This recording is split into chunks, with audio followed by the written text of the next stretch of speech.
હાઈકોર્ટે મહેસાણાના સેશન્સ જજની કામગીરી સામે નારાજગી દર્શાવી છે। ન્યાયાધીશને ન સાંખે તે પ્રકારની કામગીરીને લઈને હાઈકોર્ટે નારાજગી વ્યક્ત કરી। સેશન્સ ન્યાયાધીશ સામે હાઈકોર્ટે તપાસનો હુકમ કર્યો। મહેસાણાના પ્રિન્સિપલ ડિસ્ટ્રિક્ટ જજને તપાસ સોંપાઈ આરોપીની તરફેણ કરાઈ હોવાની ફરિયાદ થઈ હતી। પ્રોસિક્યુશનનો પક્ષ યોગ્ય રીતે સાંભળ્યા વિના આરોપીની તરફેણ કરી હોવાનો આરોપ લાગ્યો હતો। થોળ પાસેની એક જમીનના વિવાદમાં સમગ્ર મામલો હાઈકોર્ટ પહોંચ્યો। પ્રોસિક્યુશનનો પક્ષ યોગ્ય રીતે સાંભળ્યો પણ નહીં અને આરોપીની તરફેણ કરવામાં આવી। થોળ પાસેની એક જમીનના વિવાદમાં મામલો પહોંચ્યો હતો હાઈકોર્ટમાં।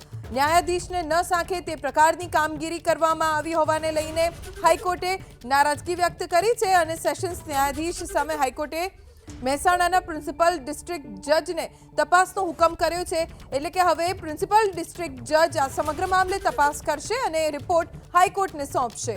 અમારા સંવાદદાતા તેજસ મહેતા પાસેથી વધુ જાણકારી પ્રાપ્ત કરીશું। તેજસ, આખો મામલો શું હતો અને હાઈકોર્ટે શું કહ્યું? જે આખો વિવાદ જે હતો એ થોળની એક જમીનને લઈને વિવાદ હતો જે આખરે હાઈકોર્ટ સુધી પહોંચ્યો હતો।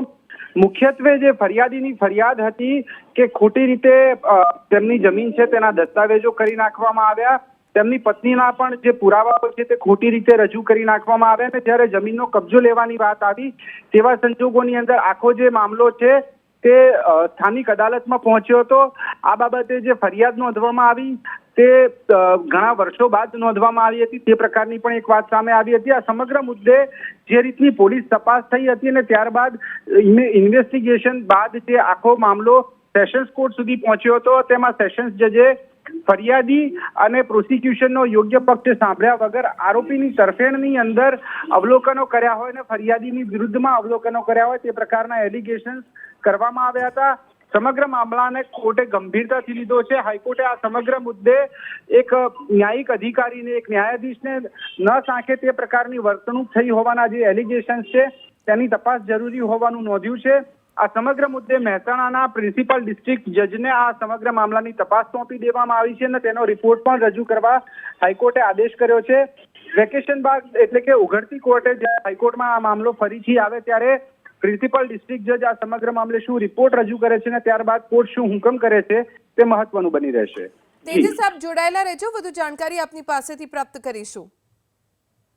તો હાઈકોર્ટે મહેસાણાના સેશન્સ જજની કામગીરીને લઈને નારાજગી દર્શાવી છે અને મહેસાણાના પ્રિન્સિપલ ડિસ્ટ્રિક્ટ જજને તપાસ સોંપવામાં આવી છે। થોળ પાસેની એક જમીનનો વિવાદ છે જે હાઈકોર્ટમાં પહોંચ્યો હતો જેમાં પ્રોસિક્યુશનનો પક્ષ યોગ્ય રીતે સાંભળ્યા વિના જ આરોપીની તરફેણ કરવામાં આવી હોવાનો આરોપ લાગ્યો હતો। આ ગંભીર આરોપ બાદ હાઈકોર્ટે નારાજગી વ્યક્ત કરતા હવે તપાસ સોંપાઈ છે।